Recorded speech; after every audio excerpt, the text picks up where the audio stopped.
There were over 70 printmakers that we just sort of gathered together. And amazingly, we raised funds because we wanted to do something about the lack of etching presses in the country.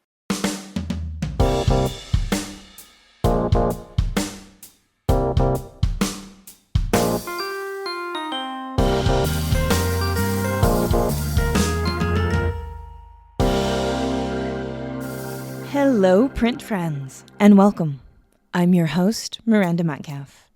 This is a bilingual podcast, so if you subscribe to us, you'll be getting episodes in English with me, as well as in Spanish with Ronaldo Gil Zambrano. Together, we speak to people from around the globe about their practice and passions in the fields of print media and multiples. Hello, Print Friend is brought to you by Speedball Art Products, who've been offering a diverse range of high-quality products to your practice since 1997. If you're looking to add some pizzazz to your practice, check out their new line of additive glitter. Add a sprinkle of their additive glitter to any Speedball fabric screen printing ink to bring a touch of shimmer to your next design. This additive glitter can be used in nearly any ratio, whether your sparkling vision is more subtle or dripping with scintillating shine. Check out the link in the show notes. My guest this week is Angela Silva. Angela is a printmaker living and working in the Philippines. We talk about the history of printmaking in the region, her unexpected path of coming to the medium, how you build a printmaking community through a network of 7,000 islands, and her very exciting projects on the horizon. So, without further ado, sit back, relax, and prepare to get a taste of island life with Angela Silva. Hi, Angela. How's it going? Oh, fine, Miranda. Hi, from the Philippines. Hello. I'm so delighted we've gotten to connect through our mutual and wonderful friend, Kitty Kong, up in Chiang Mai. All printmaking roads eventually lead back to Kong. And that we're able to have a conversation about you and about printmaking in the Philippines. It's something that I've been interested in for quite some time. And I'm just thrilled and honored to borrow some of your time to chat with me. No, it's great, Miranda. It's not as if I'm like a real expert on printmaking here since I just moved here, but I've done so much research and reaching out to other printmakers, so I think I have a sense of where contemporary printmaking is at now. But historically, there's been over 50 years of printmaking. Absolutely. So before we dive into all of that, would you introduce yourself and tell our dear listeners who you are, where you are, what you do? My name is Angela Silva, and I'm a visual artist, printmaker, and cyanotype artist. I'm based in the Philippines, in an island about an hour and a half away from Manila, which is where most people know as the center of the Philippines. Manila is the capital city, and so I'm an hour and a half by plane on another island called Negros. And I'm in the Visayas region, the middle region of islands, 7,000 islands. So we have to sort of be a bit specific. I know. I was going to say one of many. How big is the island that you're on? Like how many people? Oh gosh, you got me there. I'm sorry. It's like they're about. I mean, is it 10,000? Is it 100,000? Well, we're one of the most populated countries in the world. For sure. Next to, I think, Indonesia. So statistically, over 10 million. Well, I'm sorry, but it's like 100 million. But on the island, it's not as congested as urban Manila or as other major cities. The nearest city to where I live is considered like a third, fourth tier city in urban size and population. So it's quite laid back. And I don't know if I can compare it to some of the places I've lived at in the States. So I found myself here in a community that's a little remote from where the art market is established in Manila. And so it's an effort. We consider ourselves over here as like regional artists, having to try to make it here and then try to get to Manila, where most of the collectors are based. and Yeah, and the events, art fairs, galleries, major galleries. So it's still centered around Manila. for And sure. I'm a printmaker. What I do, I love the process of photo based printmaking because it started with a collection of vintage Filipiniana, I meaning Filipino photographs since I Hmm. lived abroad. And I wanted to use them. I don't draw well and I don't paint at all, but I found that with photographs, somehow I could still use them in making prints, in layering, and so on. So I still have to push myself to try to learn how to draw better, make better Mm-hmm. marks, whatever they say, Yeah, mark making and all that. yeah. See, And so, where did you grow up, and what role did art play in that time in your life? I was born in the Philippines in on another island, and then I grew up in Manila. Went to school there basically until graduating high school, and then I had a chance to go to the States for college. So I left for the States for college, but I was a single mom by then. Hmm. And later on, I was able to bring my daughter, and we lived in the Bay Area for over 40 years. 20 years in San Francisco, 20 years in Berkeley. It's like I raised two kids, one in each city. Yeah. So in the Philippines, I really just grew up in we were very education and class status here. So upper middle class, good schools, private schools, and yet my mom was also a single mom. So there was no real chance to indulge in the arts, but we were very well read. There were no strong museums or galleries that I was aware of growing up, so I didn't go to art school. Hmm. It was only in the US that I would really look into works because as it turned out my daughter that I raised, my husband also raised her. She's now a fine artist and a college professor of art in Berkeley.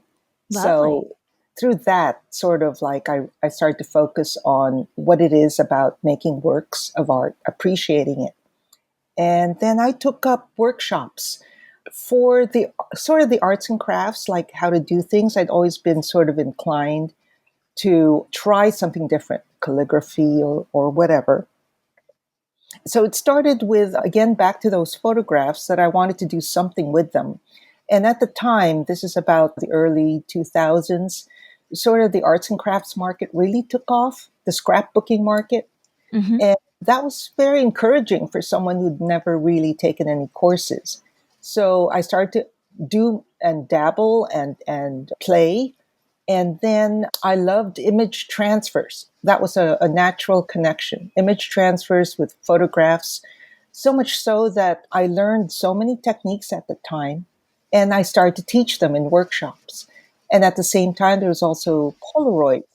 So I did Polaroid emulsion lifts. Now, it's all based around photography or photos.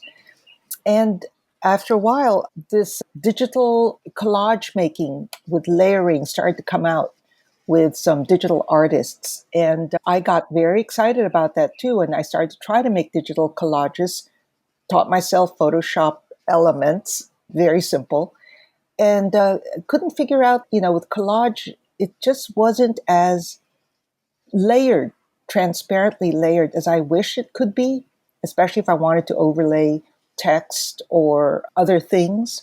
So then I said, what's this about, printmaking? I've seen silkscreen. It can make layers. What's this relief prints, marks on top of photographs or painted photographs, manipulated? So I said, after doing some digital collages, I said, there's something about printmaking.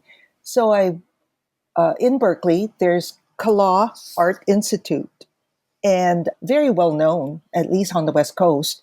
So I looked up around 2011, there were these workshops being offered. So I decided to try my sort of establish my own curriculum. And there's Intaglio, and I did Kazuko Watanabe's workshops. She had Oh, several. wonderful. That was with acid etching on copper plates. So that was very, very well disciplined, well taught.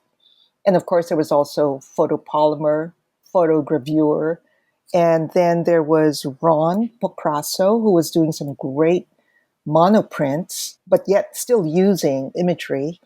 And Dan Weldon was amazing. And so I learned about photopolymer, solar plates, and so on. Rob, Robin McCloskey was a digital collage instructor and using layered digital printouts, inkjet prints on top of and making monoprints out of them. So again, it's all this layering that just kept me going. And silk screen, I also tried one silk screen workshop. So by the time that I was doing all that, I was saying, okay, I'm going to be a printmaker. And I got myself an etching press, and it was a Dick Blick etching press, 2 by 3 feet. And by then, 2015, it was like, okay, the real estate market's getting hot in California. My husband and I, we were in our late 50s, said, is this time for early retirement? Is there some other place we can move to and have another interesting 20 years, 30 years? So we did. We moved, we sold the house in Berkeley and took early retirement, moved to the Philippines, to this island, Negros Occidental, and built a home that is a combined studio space for me, but also a double wide kitchen for him because he loves to cook as a hobby cook. And that's our playhouse, sort of, our studio. And I looked around the island, I looked around the Philippines and said, where are the printmakers? They're all in Manila. I felt lonely. I felt really lonely here. But as a visual artist, there's so many fantastically talented, very good painters, illustrators, drawers, sketch artists. I mean, it's amazing. And then the tropical colors here in the Philippines. Of course, there's the heat and the humidity, but everything adds to that the making of work that's visually, emotionally different. Oh, emotionally, I also got back into researching my family, where I came from here, and stories and more photographs. And so that really took off. I mean, that got me on more thinking about my content now, family stories, family pictures. And then with an invitation by a local curator who was doing an all-woman show, she wanted to challenge us to say, well, let's do something that's another not another mother and child, kind of like exhibition, all-woman show, Madonna-like mother holding. And at the time, I had just started playing with this cyanotype kit that I had brought with me with my hoarded supplies. I mean, I had so much supplies that I shipped with me aside from the etching press that I needed to use them or they would dry out or they would expire. And again, cyanotype printing is alternative photography using photographs. And it took off for me as a medium. And my works became quite well received during the exhibition and subsequent exhibitions. So I've been in an alternative photo show in Manila called Photomoto and a couple of other exhibitions. Then there's also wet cyanotype. So what I'm doing now is trying to figure out if cyanotype printing is accepted in the printmaking world. And I'm getting a couple of like differing attitudes about it. Yet major printmaking studios are offering workshops in cyanotype printing, and colleges and universities also offer cyanotype printing. So to reconcile that for myself, I've decided to layer more print layers on top of my cyanotype prints, or vice versa. I'm just going to play around with that and see what happens. If you won't let me in with my cyanotype, I'll put an etching on it. Yeah. Yeah. Or I'll silk screen over it or something.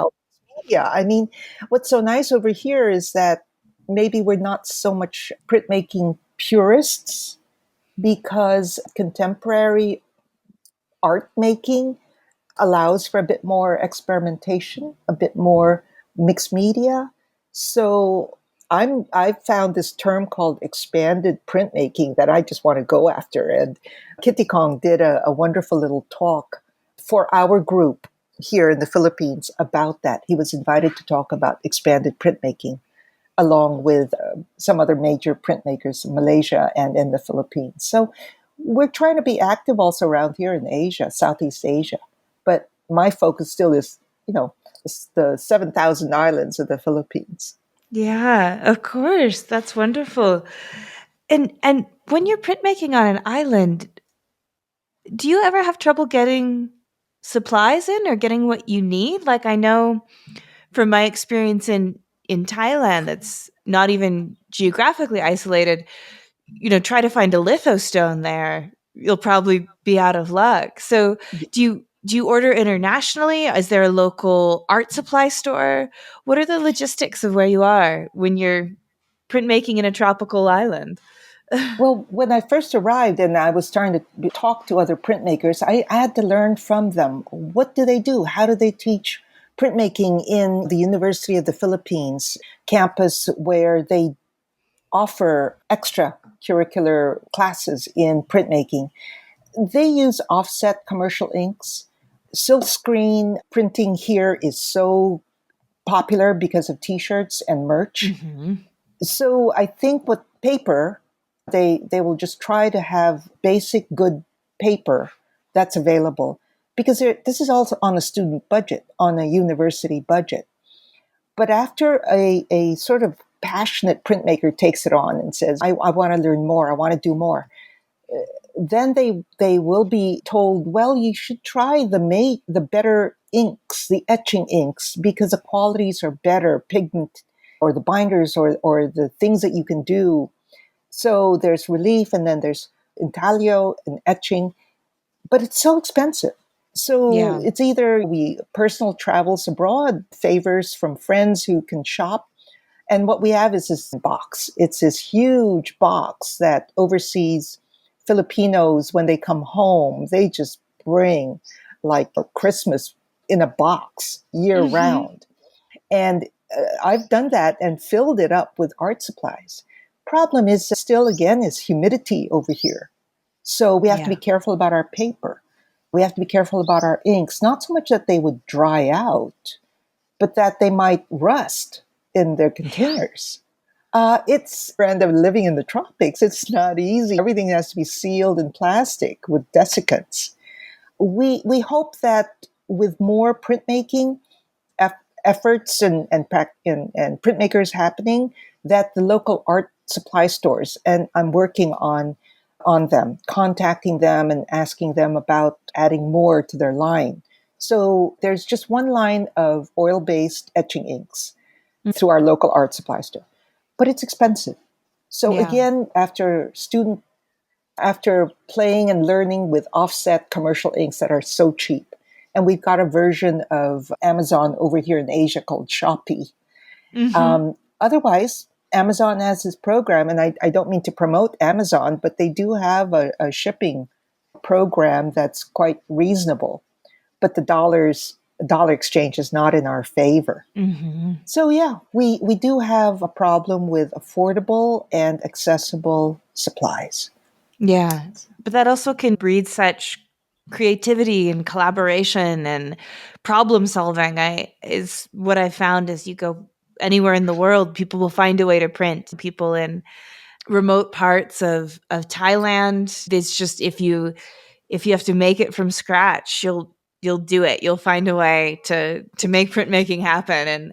And so I Yes, think while it can take longer, I think the innovation and the human and artistic force of will can really make some very cool outcomes that you wouldn't get if you were, say, at a place like Kala, where what do you want? Do you want ink? Do you want I paper? I know. mean, it's Yeah, it's all right at your so fingertips. Yeah. so spoiled, so spoiled. I mean, the U.S. and Europe have it so good, but I think that we could also try and check out Asia. I mean, there are art supplies from China, Taiwan, Mhm. Korea, Japan, handmade papers. The papermaking industry in the Philippines could be resuscitated, revived again, because it was a very strong program back in the 70s to 90s.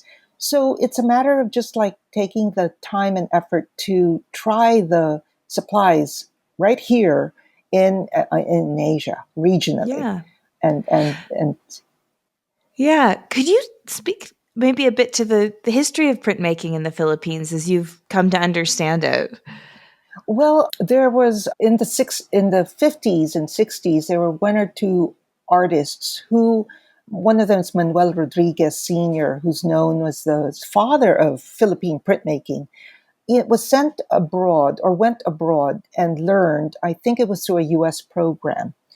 And then there was another artist, Hilio Pandi Aviado, major and still practicing making prints here in the Philippines, went to Europe and learned engraving and etching. And so there was a thriving history from the 50s, 60s, 70s, all the way till about the 80s, where it was serious. It was called the graphic arts. There were galleries that and events and exhibitions that were mounted. They were winning, printmakers were winning local art competitions, and it was called the graphic arts. Mm-hmm. Then there's something I noticed, and I it's just based on my own readings that as the artists, the major printmakers would be using community etching presses, big etching presses, and I think those were either donated by cultural groups, maybe even by the US in some programs. Then the printmakers wanted to have their own studios and were able to build their own presses. But something happened where maybe the economy or the market or the time around the 90s now, 80s, 90s, the printmakers could not support themselves as printmakers. Mm. So they went back to painting. And they're fine painters. But I think that's what happened with, in a way, community printmaking and printmaking as a fine art form. So the market maybe was no longer interested in it. And so it would need more education. The Art Association of the Philippines is over 50 years, and Mm. they've been on a volunteer basis is trying to be active to make printmaking available again and accessible with educational programs, workshops, and sponsored and printmaking events throughout the year. So that's where it stands right now. And I'm excited to be working with them. I'm a member of the Association of Pinoy Printmakers, AP for short. And so they're quite active. And then this one event that happened in 2021, where I was invited by by a small museum, Fundación Censo, that primarily was built to support the art and prints of Juvenal Censo, a Spanish Filipino artist. And through their program, inviting also an online gallery called Cartolino, in 2021, we held a fine art print fair called Limbag Kamay, which is printing by hand, pressure by hand. There were over 70 printmakers that we just sort of gathered together, over 300 prints. And amazingly, we raised funds because we wanted to do something about the lack of etching presses in the Mm-hmm. country. And we thought that if we could just start building them locally, small desktop etching presses as a start, that's what the same that's one thing we heard so often from the younger printmakers who graduated from the fine arts programs of the University of the Philippines. Without a press, I stopped making prints, or they Yeah. make relief prints by hand. So it's something that we did. We raised funds, and now we have an etching press grant program that we're very proud of and excited to announce very soon. And we found three fabricators, and so we have sources of printmaking etching presses to be made in on two different islands. So Nice. that's the island thing, and distribution. So we're inviting some community groups that are passionate and interested in printmaking.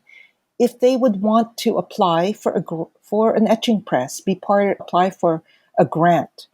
And this was inspired by Kitty Kong Yeah. and Chiang Mai Art on Paper, CAP Studio, because he had done this before. And he said that it helped him establish printmaking among the younger artists. Mm-hmm. He loaned out a small desktop etching press. And so I never forgot that idea. And I broached it and to this group, the Limbag Kamay group, and they said, sure, let's do it.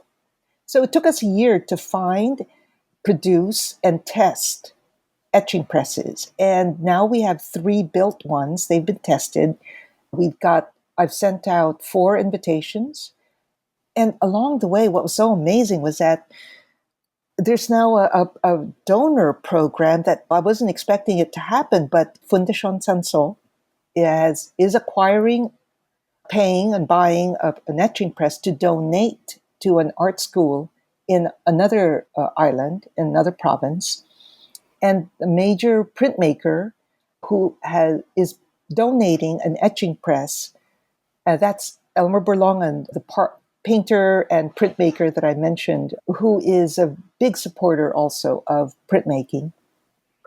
He's establishing his own Pasillo press, which is something to look forward to. He is donating an etching press to a residency program for the arts on another island called Linangan Art Residency. And it's amazing because it's a matter of connecting people and printmakers to go and do workshops. So there's going to be like a partnership and I hope a database of printmakers located near you, Yeah. so I'm mapping out now where all these printmaking centers might happen, where printmakers who would be willing to travel and teach and do workshops might be located. So, like, okay, I'll send you there to that community, to that press. Oh, I'll send you north. Would you like to go north? And then along the way, hoping maybe a couple of residency locations might pop up. There's an art fair Philippines that has a major art fair every year in February, Arts Month. And now they've been conducting a residency program on 5 locations. So I hope to get in with a printmaking residency program Absolutely. somehow, Yeah. somewhere. Yeah, yeah. So Yeah. that's the Limbag Kamay where it's at now, and that's something that we're so excited to announce very shortly. And it'll be trying to advance the skill level also of printmakers. So yeah, I hope to announce that very soon. Oh, that's so exciting. Yeah. And so you mentioned Elmer, and he's already an artist with a national international profile, but he actually came to printmaking pretty recently, correct? Like he got interested during the pandemic? Yes, yes. And he taught himself printmaking, but he also has so many friends who are printmakers. So he had this great resource. Mm. And all of a sudden, and I think that's how Elmer works, is he'll just do it. And he does it so well because he's such a good drawer, painter, illustrator. And then I guess with lockdown, he had materials nearby and he just taught himself. So when we connected with him for Limbag Kamay for the art fair, he was one of our biggest supporters Mm. and has brought a whole group of artist friends and art-based collectors also, and introduced them to printmaking through his prints. And so I was very fortunate also to rather organize a special fine art printmaking booth at an art fair in Manila last year in July. And so I selected 5 artists, printmakers. Elmer and another one, Maya Munoz, had also taught herself. She's a great painter. But when I told her about silkscreen, and I said, Maya, this would be great for you because you wanted to, your use of colors and figures is so strong and so good. What about printmaking and silkscreen? And she said, yeah, I've been thinking about color separation. I said, yeah, you got to do this. So I was sending her links. And now, I mean, wow, I don't want to give away any previews that Maya's working on, but that's another artist on another island. Hmm. And then since through those meeting with other artists who are not printmakers, now they're getting this awareness because friends are talking. Elmer and Maya are talking about printmaking. That there's a momentum happening, and it's building up. And if it can be something that would simply be exposing printmaking as a medium to more people, that's going to be exciting over the next couple of years. Absolutely. I mean, it sounds like you're really on the precipice of what could be a print renaissance in the Philippines with these major artists getting involved, the inter island network like kind of coming together, the etching press grant, all of that kind of thing, that it really could get some good momentum. And if you could get places where people could come and teach, you could get Yeah, outside teachers, people yeah, within the Philippines, yeah, residencies, it yeah. could really turn into a printmaking hub in Southeast Asia. Well, that would be lovely. That would be ideal. But we having to start first with the basics. Printmaking is actually in the National Department of Education curriculum, but the teachers don't know how to teach printmaking. Hmm. So there are institutions here, museums and corporate sponsors who are willing to support the arts through education programs. And that would mean developing workshops for teachers, public school teachers. So Mm. I know that there's an upcoming event in October with an institution on an island close to me. Again, I'm not giving away too much just yet, but they always ask for a community educational component programming. And because they do, the likelihood of getting corporate sponsors is stronger. So that's one thing. The other thing would be hoping that maybe cultural groups, international cultural groups, they used to sponsor the French consulate, the German consulate, Italy, United States, Japan, in the 70s, 80s, were sponsoring programs in printmaking. Mm. Well, maybe, like you said, another renaissance and goodwill among different groups, cultural groups, international groups could also happen. And so you were saying that it's that printmaking's part of the national curriculum, but people might not know how to teach it. Is it not? Can you not find it in universities? Are there university print shops in a large city like Manila? Well, I could only identify two universities that have etching presses. And I could be wrong, and I hope someone will correct me when they hear this. That Hmm. it's the University of the Philippines, their Fine Arts Department. And they have such strong, committed printmakers. There's Ambi Abanyo, the leading woodcut printmaker, and she teaches all the courses, almost all the courses of printmaking, fine art printmaking at UP. And so many of the graduates from UP, love printmaking, but then they stop doing it. The other one is the Philippine Women's University. And when I mentioned Manuel Rodriguez Sr. earlier, he had actually, I think, developed the printmaking program at Philippine Women's University. And they've got etching presses. So they offer workshops, and they've always been there, but just very quietly. Again, turning out students who graduate, but then once they don't have access to an etching press, printmaking kind of dies. But there's a campus that will be built soon on my island, a second Hmm. campus for, and who knows, maybe I'll do a printmaking center there or something. So since I'm nearby, Yeah. otherwise, I have to locate these big etching presses that used to be around. They've been donated by the printmaker artists and sent over to other universities on different islands. But they might not be in perfect condition. They just need to be checked and restored, and then a workshop or a program developed around that for the local community. So that's down the road over the next few years, is like establishing those bigger etching presses and hoping that maybe they'd be available to a larger printmaking group once they've learned how to make prints on smaller desktop etching presses. So, Yeah. Or yeah. even, I know that a big press can be a big pull for outside artists as well. So, like the really large scale ones, like you find at a place like Kala, artists will travel for that just to have the Oh, opportunity to try yes. and make something that you don't get anywhere else. So if you could find them, that could be definitely a draw for more outside excitement. Yeah. Yes, yes, thank you. That's exactly one of the future goals because once those etching presses, the big ones, and once we could invite, printmakers from the US, Europe, abroad to come over, hold workshops for us, that would be a new program.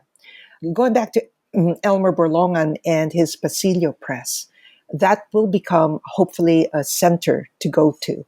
And that's on another island, Zambales. So it's like, well, I need that map. I need to get I'm that just was map wishing together. for that map in that moment too. When you're saying that, I Yeah, want it to look like one of those boards in the crime shows yeah. with all of the things, the pieces of string connecting it, so you can understand Oh, yeah. the It would be. wonderful world of Filipino printmaking. Yeah. It should be actually like this passport thing, have a Uh huh. passport and get it stamped or printed on wherever you go so you can visit all the printmaking centers that Kamai has set up or something. We could have so much fun with that. We could have so much fun with that. Absolutely, I love that idea of a printmaking event where you can go around and you can collect a stamp, which is of course a print.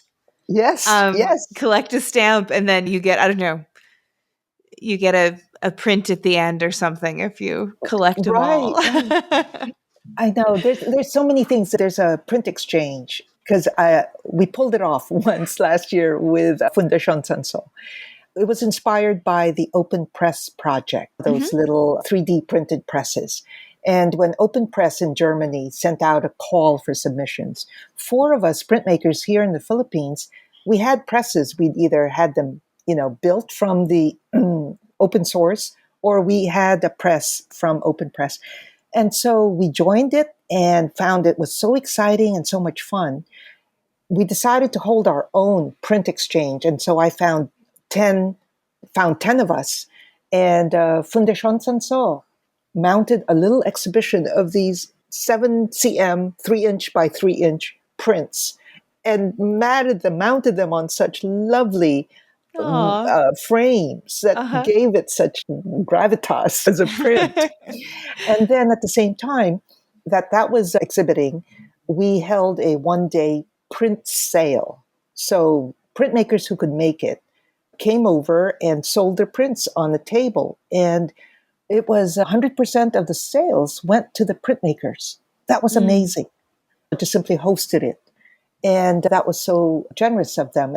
And all the printmakers were saying, so when are we going to do this again? When are we going to do this again? So I said, okay, let's try something October later this year. And that's going to be on another island. Get that. Sorry to ask such a basic question, but I've never been lucky enough to go to the Philippines. I've always wanted to. In terms of travel between islands, is it mostly plane and boat? So if somebody is wanting to do a tour of print shops and printmaking and print exchanges, how what's the easiest way to get around? Well, if it's in Luzon, the major island where Manila is, there's No. a very strong network of highways and plane rides. Everything would simply be just about within 2 hours of Manila. The middle group of islands is called the Visayas, where I'm in. And so that would be an hour and a half from Manila by plane. You could try and take a 24-hour ferry ride boat, which I've heard is quite comfortable, but when you're on short time, you might not be able to avail of that. And then once you're among the middle group of islands called the Visayas, we do inter-island ferries. We can also cross over to the other side of the island through buses, comfortable air-conditioned buses. And then you take another ferry to hop skip to another island. And that's all doable. From major airports located on major cities, you can also go further to Mindanao. And that to me is going to be the next frontier because Mm. I have to find out where in Mindanao there might be artist groups or printmakers. as well as the other island called Palawan. It's also tied in because it's beautiful 7,000 islands, the coasts and the beaches. It could be tied in so easily with tourism. Mm-hmm. And now there, aside from food tourism, slow food tourism, now there's arts and culture aside from history tourism. The arts, and we could definitely tap into that tourism base because, very interestingly enough, there was this very high end resort that was looking for an artist in residence. So, well, why not a printmaker in residence? It's so easy to make prints, I guess, that people, visitors, could make prints and take away with them as Absolutely. I've always souvenirs. thought that that would be an incredible souvenir from Yeah, visiting yeah, somewhere would be yeah. if you were able to work with a local artist in collaboration and make your own work, but is such a beautiful part of that experience. So I think that'd be amazing. Yeah. Yes, yes, there's a gallery in Palawan, a remote but beautiful island that draws in a lot of tourists, run by Gordon Snyder, who is a retired Canadian gallery owner. He opened a gallery there and he's supporting the local printmakers, the local what we call rubber cut over here because Hmm. it's rubber. We use rubber as the plate, carved plates. They used to just paint those plates and sell the plates. Instead, he's telling them make prints first, an edition, and then sell the plates. So he's like reporting and showing some really happy tourist visitors walking away with Yeah. small prints, large prints, and so I'm so happy Gordon's there, and that's going to be it's also part of our network. Absolutely. That's so exciting. Angela, I want to ask you, after hearing all of this, what did you study? What did you do for a living? You are such an organizer. Like, I'm so impressed with these networks. And I'm like, was this something that was a part of your career? Because you just seem to have this incredible mind for connecting people and seeing a vision and wanting to see it happen. Okay, well, going back to college, I took up advertising at San Uh-huh. Jose State University, and it was in media planning and buying time and space for commercials at the time, not the internet. And it was the quickest way to get a job as a single mom, supporting Yeah. myself, even though I wanted to be, I think, either copywriter or study graphic design or something, but it was media planning. And with media planning, it's talking to people and learning Hmm. and listening because they give you data, they give you information, and I have to distill it and make decisions. So it taught me how to listen and talk with people, make Mm. presentations when I'm talking to clients. Then, when the internet took over and I became a dinosaur in advertising media, it's like I didn't want to deal with eyeballs. I became an office manager for a structural engineering firm in San Francisco. And Mm. so you talk about like logistics Yep. and planning and deadlines and making structural engineers happy, solving their problems. That was also training for all this. So, with the knowledge of where was the safest place to move to in the Philippines with regard to earthquakes and volcanoes and landslides and tsunamis, this little island I'm on, Negros Occidental, is sort of ranked high according to all the structural engineering maps I could find. Uh-huh. So yes, that's my background in I guess listening and connecting with people, and then just maybe I have the privilege and time to stand back and look at a bigger picture. Hmm. I just hear so many stories, anecdotes, and stuff from people around me. But I'm able to just maybe I think just look back, stand back, and say, well, what if we did this, or what do you think about this? And they'll go, yeah, why not? And I'll say, then let's do it. Let's do it. But then I find that I have the time to do it, and I think it's a rare privilege, and it's something I'm passionate about it because it gives me so much to do, so much to Mm. think about, and so many great people, Yeah. meeting them and connecting with them. Yeah. I think that that's, I don't know if it's too cliche to say, but the gift of being in the arts is that a lot of times it's long hours and not ideal wages and a bit of uncertainty, but the humans who choose to live this life, they're just golden. Like I wouldn't want to talk with anyone else, and it's such a Yeah. gift. So, Yeah. yeah.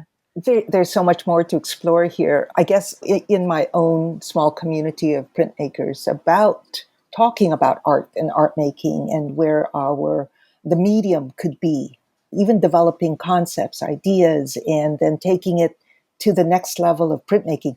I've been studying this term called expanded printmaking, Mm-hmm. and because more artists are coming into printmaking than those who studied printmaking in school, then they bring something fresh also and new. So there's no major studio yet that would be a collaborative print publisher, Mm-hmm. but it's in the works. And again, we look to Kitty Kong and Cap Studio for inspiration about that. So it's so good. He's like my coach and cheerleader too. So Oh, of I'm so, course. That's wonderful. that's Kitty Kong. Kong has such a vision of more printmaking is good. Full Yes, stop. Like he doesn't have any of that. I don't know. He doesn't like the kind of ego you can hear, like worried about competition. He's just like, no, more yeah, printmaking in the world makes the world a better place. And that yes. that is his morality. Yeah. Yes, yes, definitely. So he's so inspiring. And I'm so glad that he's so generous and a good friend. Yeah, absolutely. I'm also thinking too, that idea of kind of expanded printmaking or expanded media. There's an institute at Alfred University called the Institute for Electronic Arts Uh-huh. that does printmaking and publishing and then also expanded media side by side. And Wow. so that's sort of like, really traditional stone lithography to like laser woodcuts to digital Yes, prints. And so speaking of sort of international interests and partnerships and that yes. kind of a thing, I know that they've got interest in making international connections. They do a lot of work in China and in Argentina. I just did a residency with them Oh, wow. in Wow, wow, wow. February. And so they're kind of front of mind for me. So that could be something that's interesting for you to look into a little bit in terms of, again, people out there who are having that expansive view of what print media is, and then Yes. also looking at how do we support each other as a global printmaking network. Yes, yes. The fundraising that we do, hopefully, if in the future could accommodate sending a printmaker abroad to take a residency with the notion that they would come back and share it, have Mm, workshops. That would be the conditional funding for residencies. If not, we hope to invite printmakers to come. I mean, hell, if you want to visit Asia and want a home base like the Philippines, where we speak English quite well enough to get around and travel, make that the home base. mm, And it's very cheap and colorful and warm and generous great people. food. Oh yeah, great food, but yeah, there's lots. So people can just like contact me, printmakers. I'm putting it out there. You want to Oh, travel to good. the Philippines? Then give me just contact me. Well, I'm sure everything you've said has absolutely lit some fires of interest and I'm really excited to hear more as it develops. So you'll have to come back on again another time. I feel like you've had these sort of seeds of like, and this will happen soon and this will happen soon. So once, things have come to fruition, we'll definitely have you back on. And if people do want to get in touch with you or follow you on Instagram or propose a project or just say hi, it was great to learn about Filipino printmaking, where can they do that? On Instagram, I have one account. It's my name spelled backwards, Alejna Avlis. Maybe I could change that, but it's my cyanotype printing. Hmm. And then the other one is Angela Silva Prints, because that's where I wanted to explore and support printmaking, my own and others. So those are the two Instagram accounts. And I'm also on Facebook and can be reached via Messenger. So thank you, Miranda, for all this. And it's so exciting just to talk to you about it. Oh my gosh, I am so honored to be a vessel to share everything that you're doing and all of these exciting projects on the horizon. And I very much hope one day to visit and see some of these things in person.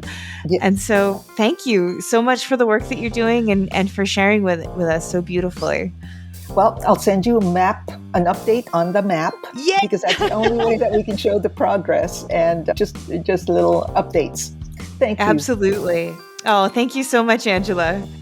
If you like today's episode, we have a Patreon where you can help us keep the lights on and get bonus content, like Shop Talk Shorts, where our editor, Timothy Pauschak, digs deep on materials, processes, and techniques with past guests.